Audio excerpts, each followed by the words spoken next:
और चलिए अब हम बात कर लेते हैं बजट की। बजट 2025-26 की इस बजट ने कितने लोगों को राहत दी है, किसको राहत नहीं मिली, कौन नाखुश है, इन सभी विषयों पर देखिए लोगों की प्रतिक्रियाएं आ रही है। लेकिन इन सब के बीच बजट पेश हो गया है। देश का ये आम बजट है। मिडिल क्लास को जरूर राहत मिली है और उनकी आंखों में, उनके चेहरे पर एक मुस्कान आ गई है।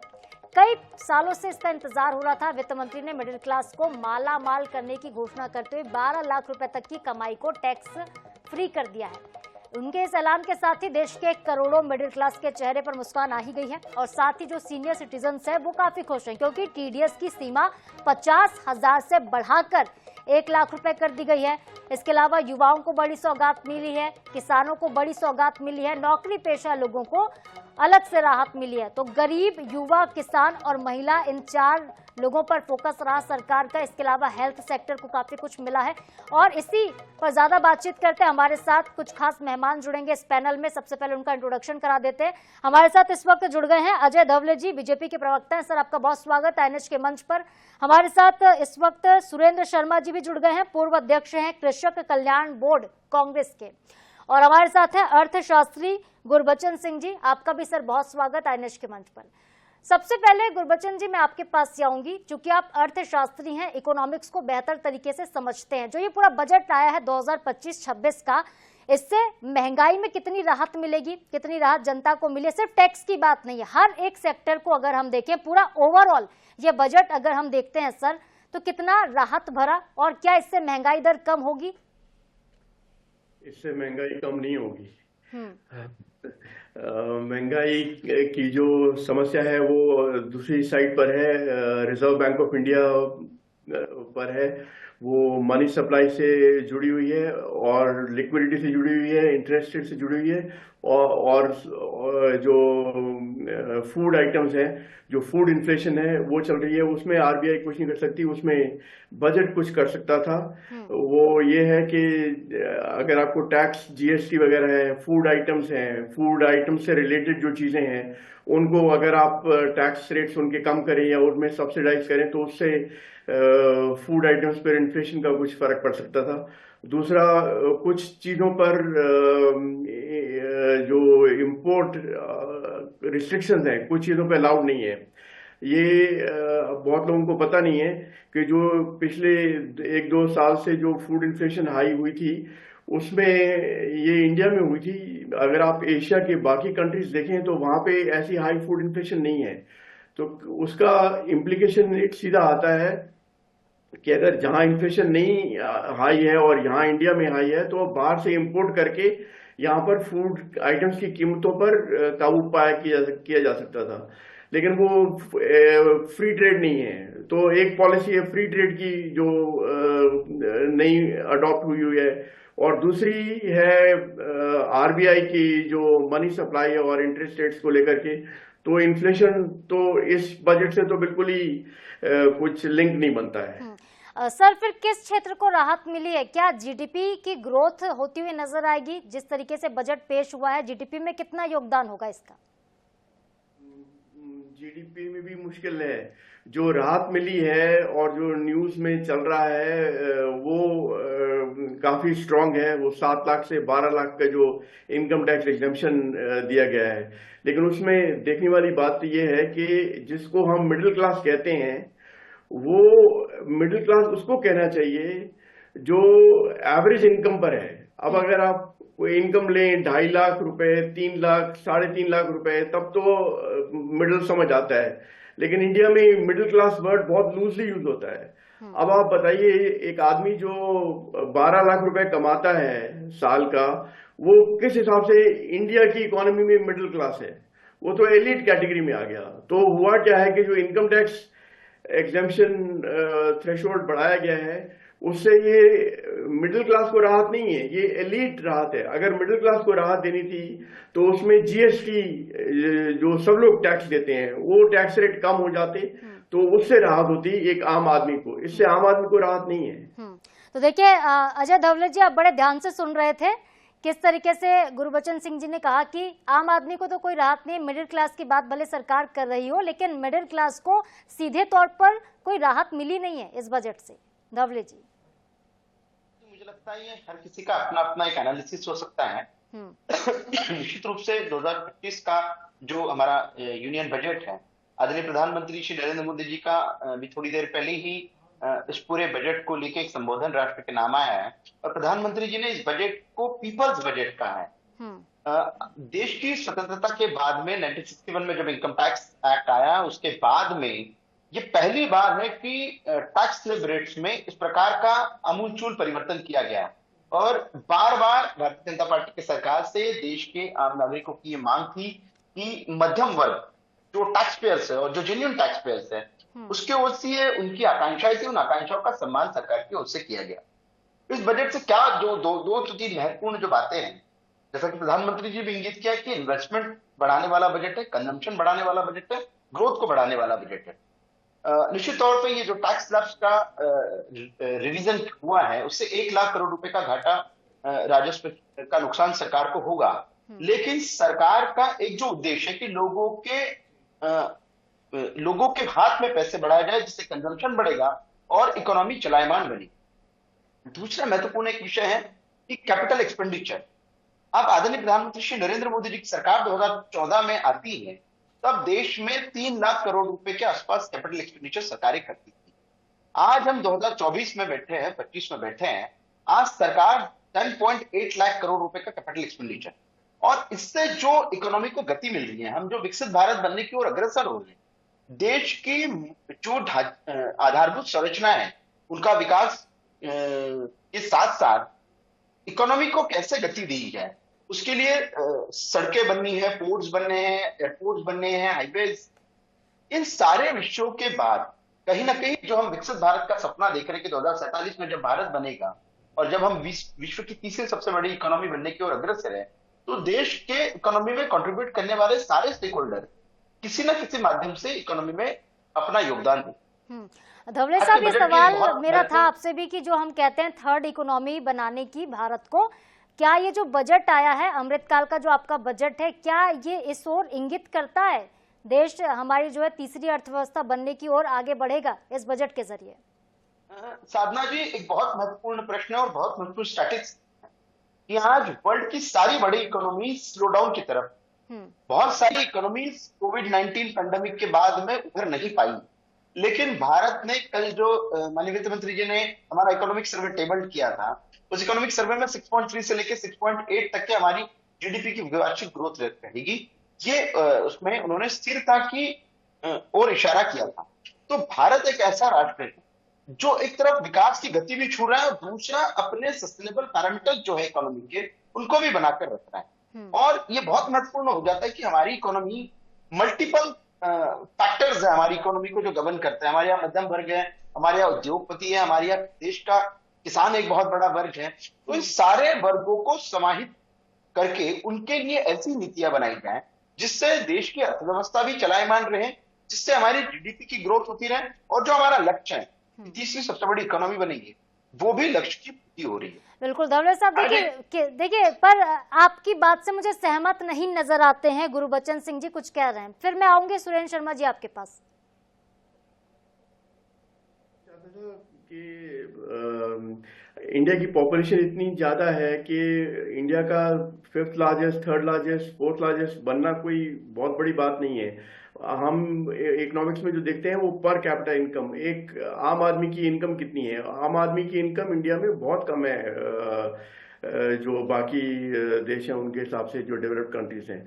दूसरा जो उन्होंने कहा वो कैपिटल एक्सपेंडिचर का, आपकी बात सही है, कैपिटल एक्सपेंडिचर पिछले कुछ सालों में बहुत ज़्यादा हुआ है, लेकिन इस साल में जो आज का बजट था उसमें कैपिटल एक्सपेंडिचर का ज़्यादा जिक्र नहीं था। और अभी डिटेल्स आनी है, लेकिन जो अंदाज़ा लगाया जा सकता है वो इस बात से कि एक तो उन्होंने कैपिटल एक्सपेंडिचर पे ज़्यादा जोर नहीं दिया जो कि वो करती थी पिछले बजट्स में, और इस टाइम इनकम टैक्स एग्जम्पशन कर दी है और फिस्कल कंसोलिडेशन भी हुई है, जो अच्छी बात है। लेकिन जब आप फिस्कल कंसोलिडेशन करोगे और टैक्स की राहत दोगे तो आप कैपिटल एक्सपेंडिचर पे उतना खर्च करना मुश्किल होगा। तो वो एक्सपेंडिचर वाली कहानी थोड़ी पहले की है, अभी की नहीं है। बिल्कुल, हमारे साथ देखिए सुरेंद्र शर्मा जी लगातार बने हुए हैं, उनका रुख करते हैं। पूर्व अध्यक्ष है कृषक कल्याण बोर्ड कांग्रेस की तरफ से। अगर बात करते हैं सुरेंद्र शर्मा जी हम किसानों की, तो कृषि जो है अर्थव्यवस्था में बहुत महत्वपूर्ण भूमिका निभाती है, हमेशा से ही अर्थव्यवस्था में एक बड़ा योगदान किसानों का रहा है। इस बजट में क्या कुछ खास रहा किसानों के लिए, या फिर किसान इस बार भी ठगा हुआ सा महसूस कर रहे हैं? देखिए, दरअसल में किसान की कुल आबादी का एक हिस्सा लगभग 50% से अधिक लोग खेती करते हैं, किसानी का काम करते हैं। और किसानी जो है हमारे भारत की जो आर्थिक व्यवस्था है उसमें बहुत बड़ी भूमिका निभा सकता है। आज अगर चावल और गेहूं को छोड़ दिया जाए तो हमारी आत्मनिर्भरता न तो दलहन में है न तिलहन में है। और जिस तरह से डीजल और पेट्रोल के दाम है, जिस तरह से फर्टिलाइजर की कीमत है, और जिस तरह सरकार ने अभी कई आंदोलन होने के बावजूद उसके समर्थन मूल्य की सुनिश्चितता के संबंध में कुछ भी इस बजट में प्रावधान नहीं है। उसी तरह से कोल्ड स्टोरेज वगैरह या ग्लोबल मार्केटिंग के संबंध में जो प्रावधान होना चाहिए उसका प्रावधान नहीं है। और इन सारी बातों को अगर देखा जाए तो पूरे बजट में कहीं पर भी रोजगार जनरेट करने का, नए अवसर पैदा करने की कोई व्यवस्था इसमें दिखाई नहीं देती है। तो दरअसल में क्या है कि कुल सरकार जो है भव्यता प्रिय है। मैं देख रहा हूँ पिछले 10-11 साल से इनका, हमारे अर्थशास्त्री जी का कहना बिल्कुल सही है कि उन्नति कैसे कहते, किसको कहते। तीसरे नंबर में जब आपका पर व्यक्ति आय जो है तीसरे नंबर पे पहुंच जाए तब आप कहेंगे कि आप तीसरे नंबर पे पहुंच गए। आपका बजट का आंकड़ा अगर तीसरे नंबर में पहुंच जाता है उसके हिसाब से नहीं हो जाता है। 150 करोड़ की आबादी वाला देश है और उसमें लोगों की आमदनी इतनी कमजोर है, उनके स्वास्थ्य की सुविधा में बजट में ऐसा कुछ विशेष प्रावधान है। शिक्षा के समाजीकरण में या शिक्षा को बराबर चलाने में उस दिशा में भी सरकार ने ऐसा कोई काम किया नहीं है। तो ये सब बजट न तो रोजगार पैदा कर रहा है, लेकिन कई सारे मेडिकल कॉलेज खोलने का ऐलान हुआ है किसानों के लिए भी। जो अभी केसीसी कार्ड होता है, हमारा जो किसान क्रेडिट कार्ड है, इसमें इसकी लिमिट बढ़ा दी गई, इसे 5 लाख रुपए तक कर दिया गया है। पीएम धन्य धान्य कृषि योजना अब शुरू होगी, 100 जिलों को इसका फायदा पहुंचेगा। मछली जो पालन करने वाले लोग हैं इनके लिए बड़ा ऐलान हुआ है। इसके अलावा बिहार के किसानों के लिए मखाना बोर्ड बनाया जाएगा। इसके अलावा अंडमान निकोबार में जो मछली पकड़ने वाले लोग हैं, जो समुद्र में कारोबार करते हैं, उनके लिए भी बड़ी राहत है। तो राहत तो मिली है कई वर्ग को, इसे आप किस तरह से देखते हैं? देखिए, ये तो राहत मिली है, पर्याप्त नहीं है। मखाना बोर्ड बनने से या मछली में कुछ सुविधा दे देने से दरअसल में व्यापक रूप से कुछ करने की आवश्यकता है। किसानों की आमदनी को सुनिश्चित करना, उनकी लागत को कम करना और उनके जो राष्ट्रीय उत्पादन है, आप एक चीज समझ लीजिए कि कृषक जो है जो भी उत्पादन करते हैं वो राष्ट्रीय उत्पादन होता है। उनकी फलों को, सब्जियों को प्रिजर्व करने का सिस्टम, उनको अच्छी कीमत मिल सके इस बात की व्यवस्था, ये सारी चीजों के संबंध में अभी बहुत काम करने की आवश्यकता है। और मैं आपको एक चीज बता रहा हूँ कि अगर सरकार बड़ी गंभीरता से कृषि क्षेत्र पे ध्यान दे तो कृषि एक ऐसा क्षेत्र है जो बहुत सारे लोगों को रोजगार देता है। एक 5 एकड़ की जमीन जो है, अगर उसमें एक 5 एकड़ की जमीन अगर पूरे उसमें व्यवस्था है सिंचाई की, तो वो कम से कम 10 लोगों को 12 महीना नौकरी देता है, 12 महीना काम देता है, फिर राष्ट्रीय उत्पादन करता है। तो इस दिशा में आपने स्वास्थ्य का कहा, मेडिकल कॉलेज तो खुल जाएगा, मगर मेडिकल कॉलेज की बिल पटाने के लिए लोगों के पास औकात होनी चाहिए ना। जो स्वास्थ्य का निजीकरण हुआ है, स्वास्थ्य जो व्यापार बन गया, शिक्षा जो व्यापार बन गया, जिनके पास पैसे हैं वो शिक्षा खरीद रहे हैं, जिनके पास पैसे हैं वो स्वास्थ्य खरीद रहे हैं। तो ये दरअसल में आम जनता को जो राहत मिलनी चाहिए, आम जनता को जो अपेक्षा है, और अगर 150 करोड़ जनता में से कुछ लोगों के पास बहुत बढ़िया गाड़ियां होंगी, बहुत बड़े बड़े बंगले होंगे, बहुत उनकी उन्नति हो जाएगी, बहुत भव्यता दिखाई देगी, इसको आप सर्वांगीण विकास नहीं कह सकते। हमारे साथ देखिए 2 और मेहमान जुड़ गए हैं, सबसे पहले उनका भी इंट्रोडक्शन हम करवा देते हैं। हमारे साथ 2 और मेहमान आ चुके हैं। हमारे साथ हैं संदीप शर्मा जी, कार्यकारिणी सदस्य हैं राष्ट्रीय किसान मोर्चा बीजेपी के। सर, आपका बहुत स्वागत आईएनएच के मंच पर। हमारे साथ जुड़ गए हैं विक्रम चौधरी जी, कांग्रेस के प्रवक्ता हैं, कांग्रेस का पक्ष रखेंगे जाहिर तौर पर। और मैं आपके पास आऊंगी संदीप शर्मा जी, चूंकि आप भी राष्ट्रीय किसान मोर्चा बीजेपी के कार्यकारिणी सदस्य हैं। किसानों को लेकर बात कर रहे थे सुरेंद्र शर्मा जी, जिनका ये कहना है कि किसानों के लिए कोई खास तौर पर राहत नहीं मिली है और आम जनता को कोई राहत नहीं मिली है इस बजट में। नहीं नहीं, मैं सुन रहा था उनकी बात को। वो कह रहे थे कि किसानों को कोई राहत नहीं मिली है। मैं आदरणीय सुरेंद्र भैया को बताना चाहूंगा कि कांग्रेस की जब सरकार थी 2014 में, उस समय 1300 रुपया 1350 रुपये धान की कीमत थी। लेकिन आज उसका सपोर्ट प्राइस जो है 2300 रुपया हो गया। 1000 रुपया बढ़ गया धान का सपोर्ट प्राइस। और बाकी छत्तीसगढ़ सरकार 800 रुपया अलग से दे रही, उसको मैं नहीं गिन रहा हूँ अभी तो। लेकिन उनको बताना चाहता हूँ कि इनकी सरकार में जब धान का समर्थन मूल्य 1300 था तो 1280 रुपया इनके यहाँ डीएपी का कीमत था। आज डीएपी का कीमत मात्र जो है 50 रुपया बढ़ा है और धान का कीमत 100 रुपया बढ़ गया पिछले 10 साल में। और यूरिया का दाम इनके समय में भी 266 रुपया था। आज बताइए पिछले 10 साल के भीतर में यूरिया 266 रुपये में आज भी मिल रहा है, उसके बाद भी इनको संतोष नहीं है, तो क्या कहा जा सकता है। अब ये मनमोहन सिंह की सरकार के 10 साल में इन्होंने डीजल के दाम को लगभग 110% बढ़ोतरी किया था। अटल जी जो रेट छोड़ करके गए थे उसको देख लीजिए और मनमोहन सिंह जो रेट छोड़ कर गए उनको देख लीजिए। लेकिन आज जो डीजल का 92 रुपया कीमत है यहाँ छत्तीसगढ़ में, तो जो डीजल की कीमत में बढ़ोतरी है, आपको बता रहा हूँ मनमोहन सिंह की सरकार के जाने के बाद, वो मात्र जो है 26% है। पिछले 10-11 साल में 26% बढ़ोतरी।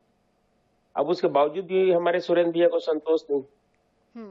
अब बता रहा हूं मैं कि 70,000 करोड़ रुपया साल में प्रोजेक्ट देश के किसानों को किसान सम्मान निधि के रूप में जो दे रहे हैं वो जारी है, वो चलते रहेगा। सर वो मांग कर रहे थे एमएसपी की, सभी फसलों पर एमएसपी की भी मांग कर रहे हैं किसान। बजट में इसको लेकर कोई ऐलान नहीं हुआ। नहीं, किसानों को अभी सबसे बड़ी बात यह है, देश के लगभग 8 करोड़ किसानों को जो अल्पकालीन कृषि ऋण मिलता था 3 लाख रुपया, उसकी लिमिट बढ़ा करके 5 लाख कर दी है।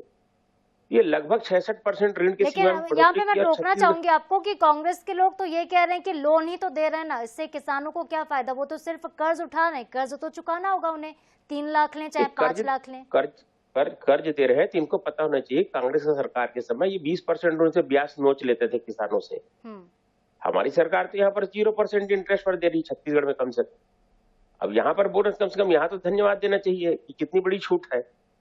जब लोन की सीमा कम रहती तब चिल्लाते हैं कि इतने लोन में क्या होगा, इतने लोन में कैसे खेती होगी, इसमें कैसे हार्वेस्टर चलेगा, मजदूरों को कहाँ भुगतान होगा, खाद नहीं मिलता।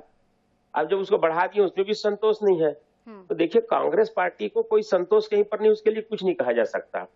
ये संतोष प्रकट करने के लिए ही इनका जन्म हुआ है। तो देश में किसानों के चेहरे में खुशहाली है, देश का जीडीपी बढ़ा है। जो एक महत्वपूर्ण बात आपको मैं बताना चाहूंगा, जो देश जिस समय आजाद हुआ उस समय जीडीपी में कृषि का जो योगदान था वो लगभग 40% था। लेकिन आपको बताना चाहूंगा 2013 में उसको ला करके 13% में पटक के गए हैं ये। आज जीडीपी में एग्रीकल्चर का जो जीडीपी में जो योगदान है वो फिर से 20% पर आया है। पिछले 10 साल में 7% बढ़ा है। ये तो पूरा भट्टा बिठा करके रखे थे। ठीक है, जवाब ले लेते हैं। हमारे साथ जी विक्रम चौधरी हैं, कांग्रेस के प्रवक्ता, बड़े ध्यान से आपको सुन रहे थे। विक्रम जी, कांग्रेस ने तो भट्टा बैठा दिया था। देखिए, यदि ये कांग्रेस का नाम न लें और कांग्रेस को के भजन न गाएं तो इनके पास तो बताने के लिए कुछ होता ही नहीं है। आज पेट्रोल जो है 110 रुपये लीटर है, किसको नहीं पता है। बजट के संदर्भ में हम बात करें तो ये पूरा बजट जो है भाजपा की पुरानी नीतियों से जो इस देश की इकोनॉमी का बंटाढार हो चुका है उसकी क्षतिपूर्ति का बजट है। कंजम्पशन शून्य है, उत्पादन दर जो है 2 साल में शून्य है। अब इन्होंने जो 12 लाख का जो एक शगुफा फेंका है जिसमें शर्तें लागू भी हैं, तो ये कंजम्पशन बढ़ाने के लिए इन्होंने प्रयास किए हैं। इन्होंने उत्पादन बढ़ाने के लिए कुछ भी नहीं किया है। इन्होंने कृषि में जो है एमएसपी की जो हम मांग कर रहे हैं, देखिए एमएसपी में मात्र 27,000 करोड़ रुपया लगना है जो ये सरकार नहीं दे पा रही है। जबकि 3 लाख करोड़ का कर्ज इन्होंने पूंजीपतियों का माफ कर दिया। 3 लाख करोड़ रुपए में हम 10 साल तक एमएसपी का जो अंतर आ रहा है बाजार मूल्य और एमएसपी के, उस अंतर को भर सकते थे।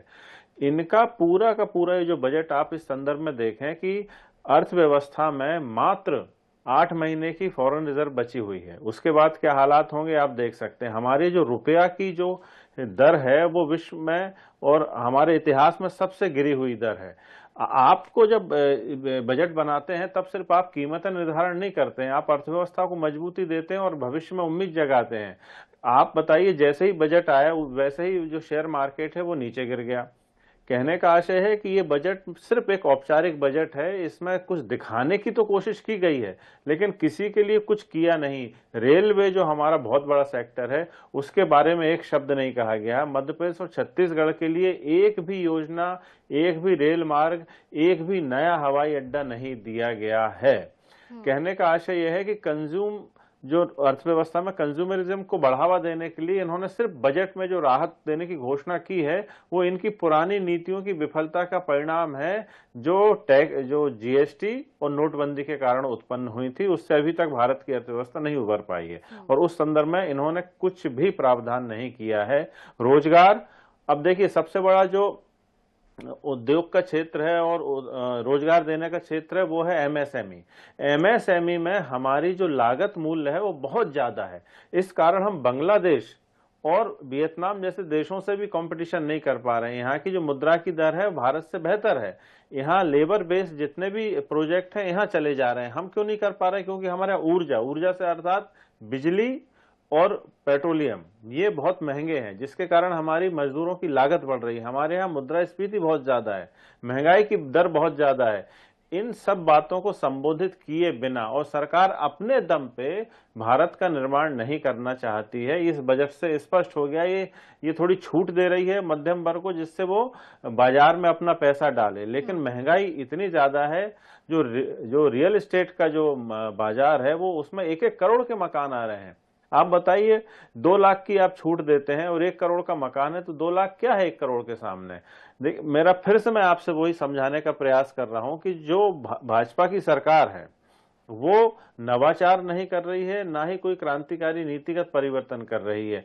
एकमात्र जो सुनाई ठीक से पड़ रहा है कि 12 लाख का इन्होंने जो छूट दी है इनकम टैक्स लेकिन सर हमेशा से तो विपक्ष कहता रहा ना विक्रम जी, विपक्ष हमेशा से कहता रहा कि गरीब, युवा, किसान, महिला सब पे फोकस होता है, मिडिल क्लास जो इंसान होता है वो छूट जाया करता था। इस बार मिडिल क्लास पर पूरा फोकस है। नहीं, बिल्कुल हम मान रहे हैं ना, लेकिन ये अभी निर्मला जी ने कहा कि हम इसके लिए सेपरेट बिल लेके आएंगे और इन्होंने कहा कि विशेष आय नहीं होने पर हम ये छूट देंगे। अब समस्या ये है कि विशेष आय क्या होती है? इन्होंने कहा कि औसत 1 लाख जिसकी आय है उसको छूट दी जाएगी। अब मान के चलिए मेरी इस महीने 50,000 आय हुई, अगले महीने 2.5 लाख आय हुई। इस जो बिल में हम नजर रखे हैं ये बिल में बहुत ज्यादा कॉम्प्लिकेशन नहीं हुई, जटिलताएं नहीं हुई, तब तो हम इसका स्वागत करेंगे निश्चित तौर पे। लेकिन जैसा कि सीतारमन जी की प्रतिष्ठा है कि वो इतना ज्यादा जटिलताएं पैदा करती हैं अपने नियमों में कि आज तक देखिए जीएसटी सुचारू रूप से संपन्न नहीं हो पा रही। इतनी जटिलताएं हैं जीएसटी में, अभी तक उसमें इतने ज्यादा अमेंडमेंट हो चुके हैं कि भारत सरकार की किसी भी कानून में इतने अमेंडमेंट आज तक नहीं हुए। जीएसटी काउंसिल की बैठक में कांग्रेस के नेता भी जाते हैं, विपक्ष के नेता भी जाते हैं, वहां पर तर्क क्यों नहीं दिया जाता? तर्क हम देते हैं, मानने की तो क्षमता होनी चाहिए। ये अपने पूंजीपति मित्रों की बात मानते हैं, किसानों की बात नहीं मानते हैं जी। चलिए ठीक है, हम वापस लौटते हैं। अजय धवले जी आपके पास, आपने बड़े ध्यान से सुना। कांग्रेस कई आरोप लगा रही है जो बजट है सिर्फ दिखावे का बजट है, आंकड़े यहाँ पर झूठे दिखा दिए गए हैं। फौरी तौर पर देखिए राहत दिखा दी गई, लेकिन अंदरूनी तौर पर इसमें कोई राहत नहीं। वो बात कर रहे हैं किसानों के लिए कि किसानों को कोई बड़ी छूट नहीं मिल रही है। वो बात कर रहे हैं रोजगार की कि रोजगार का मुद्दा अब भी बना हुआ लगातार। महंगाई कम कैसे सरकार करेगी, ये बड़ा सवाल अपने आप में है। क्या मैन्युफैक्चरिंग सिर्फ बढ़ा देने से जो जीडीपी की ग्रोथ है वो सही हो जाएगी, 7% से ऊपर पहुंच जाएगी? धवले साहब। साधना जी, मुझे लगता है कांग्रेस हमेशा की तरह पूर्वाग्रह से ग्रसित है। हमारे कांग्रेस के प्रवक्ता साथी विक्रम जी, मुझे लगता है उन्होंने ना तो बजट भाषण को समझा है और ना ही उस बजट भाषण का एनालिसिस ठीक से किया है। तो 2 महत्वपूर्ण प्रश्न जो हैं, इन्होंने कहा था कि भारतीय जनता पार्टी अपने पूंजीपति मित्रों की हमेशा बेनिफिट करती रही है। तो जब आज भारत की इकोनॉमी ग्रो कर रही है तो उसमें सभी लोगों का कंट्रीब्यूशन, आज हमारे देश के जो उद्योजक हैं उनकी वजह से भी हमारी इकोनॉमी को गति मिलती है। आज हमारे देश का जो मध्यम वर्ग है उसकी वजह से भी इकोनॉमी को गति मिलती है। हमारे देश के नौकरी पेशा लोगों से भी देश की इकोनॉमी को गति मिलती है। जो मूल प्रश्न है कि जीएसटी के विषय में इन्होंने प्रश्न रखा कि जीएसटी के आज भी टैक्स स्लैब रेट है उस पर सहमति नहीं बन पाई। तो मुझे लगता है जीएसटी 17 से अधिक टैक्सों का एक जगह लाकर उनका एकत्रीकरण करना और फिर उसको इंप्लीमेंट करना, एग्जीक्यूट करना, उसके माध्यम से जो रेवेन्यू सरकार के पास में आ रहा है वही इंफ्रास्ट्रक्चर पे खर्चा हो रहा है, उसी के माध्यम से, कैपिटल एक्सपेंडिचर के माध्यम से हमारी इकोनॉमी को गति मिल रही है। दूसरा जो प्रश्न है कि इन्होंने कहा था कि आदरणीय वित्त मंत्री जी ने जटिलताओं भरा बजट पेश किया है। तो देश का बजट, ये नॉर्मली इसकी जो भाषा है, ये भाषा अर्थशास्त्री अच्छे से इसलिए समझ पाते हैं क्योंकि रेवेन्यू कहां से आना है और एक्सपेंडिचर कहां होना है, इतना ही बजट का सार होता है।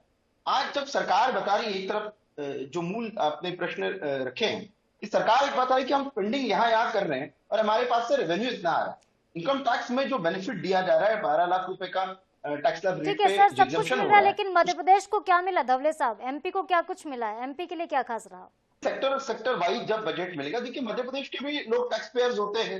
मध्य प्रदेश बिहार के लिए तो मखाना बोर्ड का गठन कर दिया, बिहार में आईआईटी नए खोले जाएंगे और बिहार में national institute of food technology बनेगा। मध्य प्रदेश को क्या मिला? 75,000 से अधिक मेडिकल की सीटें बढ़ने वाली है। मध्य प्रदेश में भी सीटें बढ़ेगी। 2014 में 51,000 मेडिकल की सीटें हुआ करती थी, आज 1.25 लाख से अधिक मेडिकल की सीटें हैं, 125% की बढ़ोतरी है और अगले 5 वर्षों में 75,000 सीटें और बढ़ाने का लक्ष्य रखा गया है। तो कहीं ना कहीं, और जब इंफ्रास्ट्रक्चर का स्पेंडिंग होगा, मध्य प्रदेश में भी सड़कें आएंगी, मध्य प्रदेश में भी पोर्ट्स आएंगे, मध्य प्रदेश में भी एयरपोर्ट्स आएंगी। तो इन सारी व्यवस्थाओं के लिए सरकार ऐसा राज्य विशेष का जो भी बजट है वो हम जब सेक्टर वाइज डिवीजन होगा तब वो हमारे समक्ष आएगा।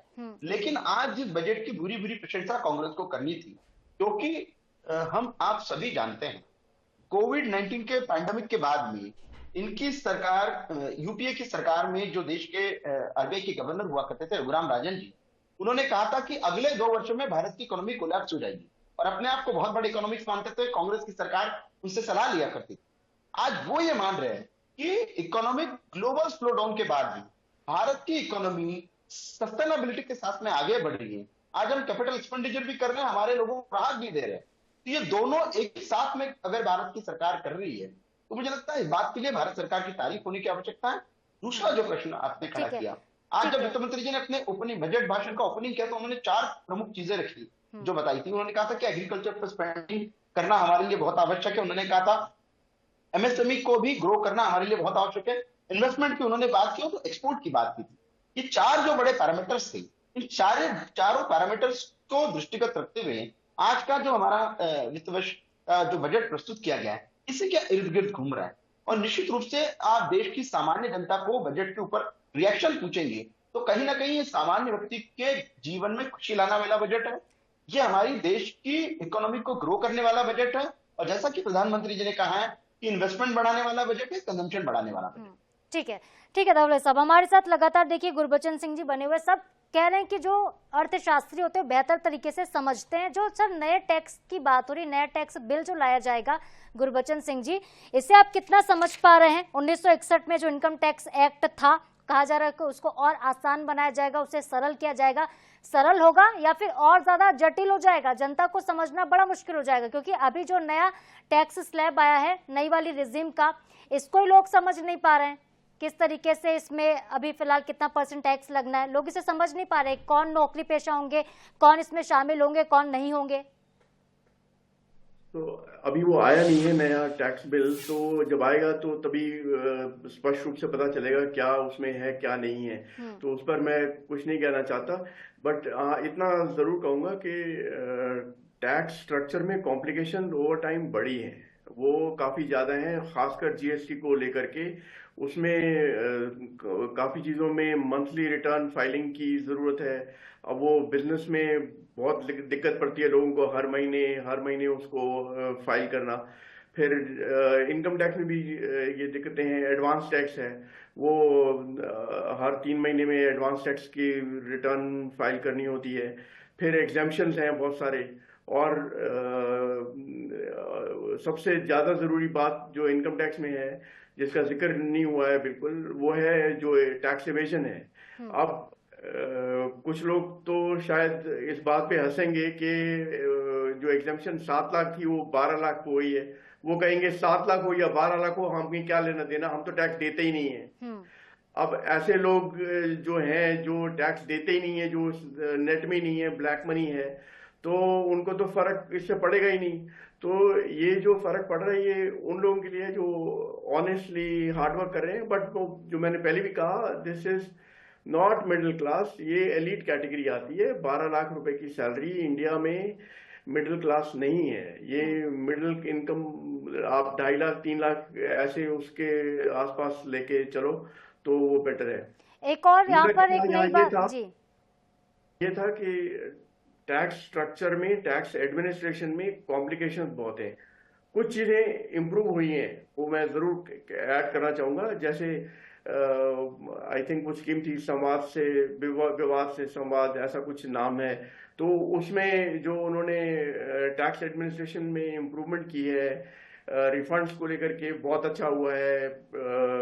ऑनलाइन रिटर्न्स फाइलिंग है, एडवांस टैक्स पेमेंट ऑनलाइन, वो सब बहुत कुछ हुआ है, बहुत कुछ अच्छा है। लेकिन सिंपल नहीं है, अभी भी सिंपल नहीं है, खासकर जीएसटी को लेकर के। और इनकम टैक्स में भी काफी डिफिकल्टीज है। जब आप लिस्ट देखो क्या एग्जेम्पशन है क्या नहीं है, किसमें कितना आता है, तो वो एक जब तक आप चार्टर्ड अकाउंटेंट के पास नहीं जाओगे। और मैं आपको ये बता दूं, मैं इकोनॉमिस्ट हूं, लेकिन मैं अपने इनकम टैक्स रिटर्न्स खुद नहीं भरता, वो चार्टर्ड अकाउंटेंट के थ्रू होता है, क्योंकि इतना चेंज होता रहता है और लीगल साइड वही जानते हैं। बट एक आम आदमी को दिक्कत होती है उसमें। बिल्कुल, जब एक अर्थशास्त्री को समस्या हो सकती है तो आम आदमी को जरा सोचिए कितनी समस्या आती होगी। सुरेंद्र शर्मा जी, हमने खामियां तो देख ली बजट में क्या कुछ है, कुछ तो खूबियां भी होंगी ना, कांग्रेस को कुछ तो अच्छा लगा होगा।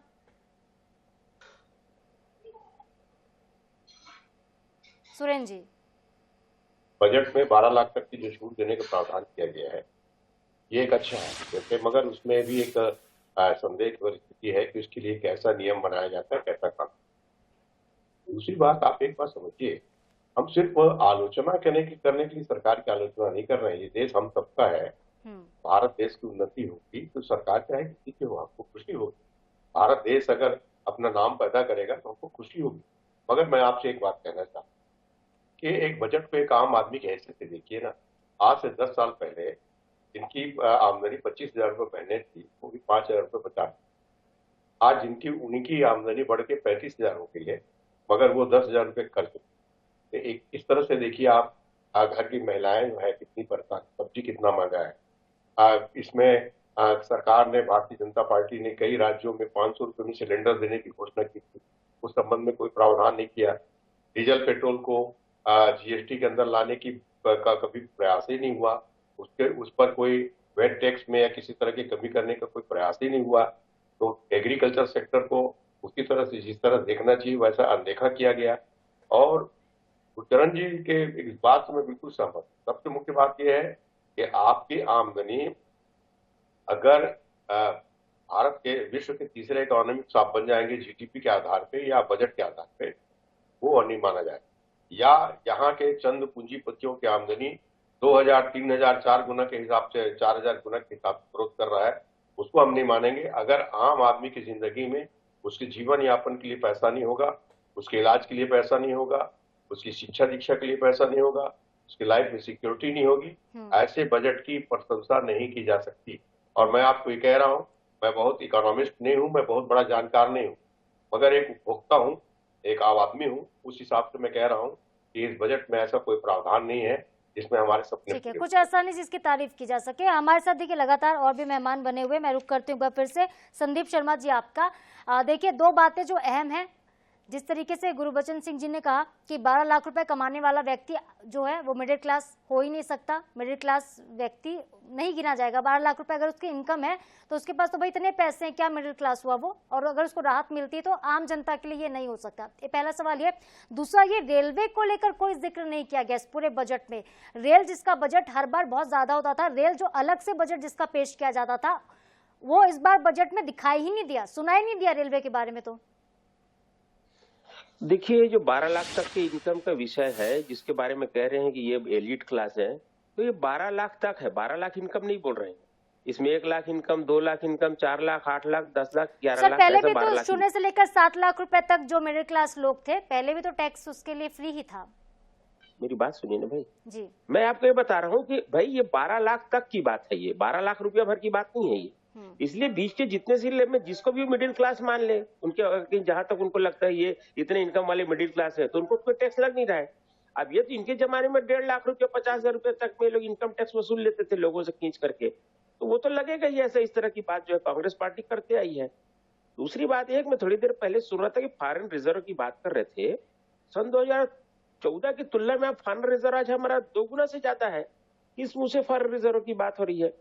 अच्छा, एक विषय और मैं आपको बताऊंगा, जो सपोर्ट प्राइस किसानों की बात कह रहे हैं, सन 2014 में केंद्र की मनमोहन सिंह सरकार ने किसानों से टोटल सपोर्ट प्राइस पर जो अनाज की खरीदी की थी वो 64,000 करोड़ था। रिकॉर्ड उठा करके देख लीजिए। लेकिन पिछले साल केंद्र की सरकार, मोदी सरकार ने 2,38,000 करोड़ रुपए की सपोर्ट प्राइस में खरीदी की है। मतलब उसे 4 गुना से ज्यादा खरीदी हो रही है। अब 2,38,000 करोड़ रुपए जहां सपोर्ट प्राइस में दे रहे हैं, वहां पर कह रहे कि 27,000 करोड़ रुपए का मामला सपोर्ट प्राइस में। ये आंकड़ा मेरे समझ में नहीं आया है, ये 27,000 करोड़ रुपए का आंकड़ा कहां से ले आए? ठीक है, विक्रम जी कुछ कह रहे हैं? नहीं, चौधरी साहब कुछ कह रहे हैं। हाँ सर बोलिए। उस समय दालें क्या भाव थी और आज दाल का क्या भाव है, तो उसके अनुपात में यदि यहाँ दर बढ़ी है खरीदारी की, तो कोई विशेष अंतर थोड़ी है। महंगाई भी तो बढ़ी है, आप उसी दर पे तो खरीदेंगे चीजों को। देखिए, हमने इनसे ये कहा था कि जीएसटी में जो रजिस्ट्रेशन का प्रावधान है वो 20 लाख से आप बढ़ाकर 40 से 60 लाख कांग्रेस के प्रवक्ता चौधरी अभी सारे जो हमारे एक्सपर्ट पैनलिस्ट कह रहे हैं इसमें कॉम्प्लिकेशन बहुत ज्यादा है। शांत रहिए आप। यदि आप रजिस्ट्रेशन से के दायरे से लोगों को बाहर निकाल देंगे तो उनमें गतिशीलता बढ़ेगी। इस मामले में वित्त मंत्री जी मौन थे। इन्होंने कहा कि हम 10 से 12%। आप सुनिए चौधरी जी, ऐसा नहीं चलेगा। आप पहले सुनना सीखिए, आप सुनना सीखिए। जी बताइए, बोलिए। तो अपनी बारी में जवाब दे देना। आपको किसने मना किया है? थोड़ा सब से आइए। लेकिन बिना कांग्रेस का नाम लिए आप कोई अपनी बात तो पूरी करें। आप हर बात में कांग्रेस का नाम लेते हैं। 20 साल से मध्य प्रदेश में सरकार है और 10 साल से केंद्र में सरकार है, इसके बाद भी आप कांग्रेस के नेताओं के नाम का कीर्तन करते हैं, कांग्रेस की सरकार को याद करते हैं। 10 साल में आपकी उपलब्धि तो बताइए। आपको जवाब देना पड़ेगा। आप बीच में मत बोलिए, सुनिए, सिर्फ आप सुन लीजिए। तो ये जिस ढंग से कह रहे हैं कि दाम बढ़ गया है, तो एक तरफ तो कहते हैं कि दाम बढ़ गया इसलिए खरीदी ज्यादा हुई, दूसरे तरफ आरोप लगाते हैं कि कृषि उत्पादों के दाम भी नहीं बढ़े हैं। तो भाई एक प्लेटफॉर्म में चलिए आप। दूसरी बात, अभी ऐसा कभी नहीं कहा कृषि, हम तो एमएसपी की बात कर रहे हैं, इससे ज्यादा दाम देने की बात कर रहे हैं। अभी सब्जी के दाम बढ़ेंगे कैसे? नहीं, किसानों को मिलेगा कैसे पैसा? ये चाहते हैं कि टमाटर जो है लोगों को 5 रुपए किलो में ही मिलते रहे जिंदगी भर, और किसानों को 1 रुपया मिले। जब भी किसानों को टमाटर का 60 रुपए किलो मिलने लगता है तो ये बिलबिला उठते हैं। एक बहुत महत्वपूर्ण बात बता रहा हूं मैं आपको। हमारे जो विरोधी दल के नेता राहुल गांधी जी जब दाल की कीमत आज 150 पौने 200 चिल्लाते हैं दाल महंगी हो गई, दूसरी तरफ कहते हैं कि राहल का दाम जो है 10,000 क्विंटल से कम नहीं होना चाहिए। तो जरा इनके अपनी इकोनॉमी को समझना चाहिए कि किस तरह से बात करते हैं। जब कृषि उत्पादों के दाम बढ़ेंगे, किसानों के पैसे में तो पैसा जाएगा जेब में। तो जब दाम बढ़ते हैं उधर सब्जी के, अनाज के, तो उधर बिलबिलाते हैं महंगाई बढ़ गई, तो इधर चिल्लाते हैं किसानों के जेब में नहीं है। सर लेकिन तो बिचौलियों की बात यहाँ पर आ जाती है ना, क्योंकि किसान के जेब में भी पैसे नहीं जा रहे, आम जनता की जेब से पैसे खर्च होते जा रहे हैं। जो बीच का व्यक्ति होता है, जो बिचौलिया होता है, उसको सारे पैसे पहुंच जाते हैं। ऐसा देखने को मिला है कई दफा। किसानों को बहुत पैसा मिल रहा है, पर्याप्त मिल रहा है हमारी सरकार आने के बाद। ये तो पूरी तरह से किसानों का जो है दुर्दशा। ये जो रिकॉर्ड दिखा रहे हैं ना कि जीडीपी में जो 20% पर आया ग्रोथ, पिछले 10 साल में जीडीपी में 7% हिस्सेदारी बढ़ी है कृषि की। ये जो 40% से 13% में लाए थे, उसमें भी 50% की बढ़ोतरी हुई है। ये कोई मामूली बढ़ोतरी नहीं है। ठीक है सर, समय का अभाव है, थोड़ा संक्षिप्त में हम बात कर लेते हैं। सुरेंद्र शर्मा जी कुछ कह रहे हैं, उनको सुन लेते हैं एक बार। संदीप भाई को एक बात कहना चाहता हूँ कि देखिए, ये जो बजट है केंद्रीय बजट, आप छत्तीसगढ़ के किसानों को 31 रुपए धान का भाव दे रहे हैं, आप उड़ीसा के किसानों को 31 रुपए का धान का भाव दे रहे हैं, उत्तर प्रदेश का किसान क्या बिगाड़ा है, पंजाब का किसान क्या बिगाड़ा है, असम का किसान क्या बिगाड़ा है?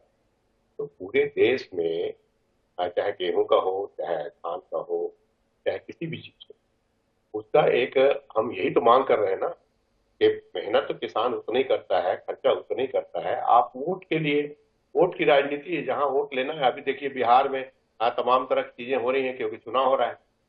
छत्तीसगढ़ में कुछ नहीं हो रहा है क्योंकि यहाँ चुनाव हो चुका है। मध्य प्रदेश में कुछ नहीं हो रहा है क्योंकि वहां चुनाव हो चुका है। हमारा कहना ये है कि जब यहाँ किसानों को 31 रुपया, ठीक है, संक्षिप्त में जवाब भी ले लेते हैं। संदीप जी बताइए, वहां उत्पादन का दाम आपने क्यों नहीं दिया? भाई ये तो आपका विषय है ना, ये हमारा विषय नहीं।